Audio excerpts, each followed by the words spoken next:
Hello friends, welcome to Telugu audio story.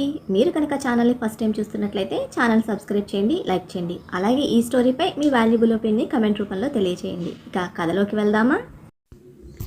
చెలి నీవెవరో part 62 చూసే ముందు పార్ట్ 61 చూడండి. లింక్ డిస్క్రిప్షన్లో ఇవ్వడం జరిగింది. సహనం నశించిన కోపంతో తిరుగుతున్న చైత్రను ఫ్లోర్ మీద ఎలా పడ్డాడో అదే పొజిషన్లో ఉండి ఒక ఐబ్రో రైజ్ చేసి చూస్తూ ఉన్నాడు రాణా. తోలు బొమ్మలాట చూస్తున్నట్టుంది అతని సైడ్ నుంచి. అస్సలు ఎటువంటి ఫీలింగ్ లేదు డేవిల్ బాబు ఫేస్లో. లక్కీ మీద నువ్వు చూపిస్తున్న ప్రేమకు ఒక్క క్షణం నా అంచనా తప్పేమో అనిపిస్తుంది. తప్పుగా ఆలోచిస్తున్నానేమో, నేను సరిగ్గా అర్థం చేసుకోలేకపోతున్నానేమోనని 1కి 100 సార్లు నాలో నేనే ప్రశ్నించుకుంటున్నాను.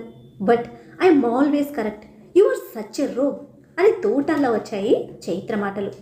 100% హార్ట్లెస్ పర్సన్, బట్ నన్ను మాత్రం ఇలా చంపుకు తినకు అంటున్న చైత్ర ఆవేదన తారస్థాయికి చేరిపోయి 2 చేతులు జోడించి, నా బిడ్డ కోసం నేను బ్రతకాలి, నీలాంటి వాడి నీడ కూడా నా బిడ్డ మీద పడకుండా వాడిని కాపాడుకోవాలి, స్టే అవే ఫ్రమ్ అస్ అనేసి వడివడిగా లక్కీ సైడ్కి వెళ్ళబోతున్న తన రిస్ట్ పట్టుకున్న రాణా తనను తగలబెట్టేసేలా చూస్తున్న చైత్ర కళ్ళలోకి చూస్తూ లేచి నిలబడ్డాడు. తన ఆవేశాన్ని ఆవేదనను కూడా ఏమాత్రం లెక్క చేయని రాణాను ఏం చేసిన తప్పు లేదు అనిపిస్తూ ఉంటే అసహ్యంగా తల పక్కకు తిప్పేసింది చైత్ర.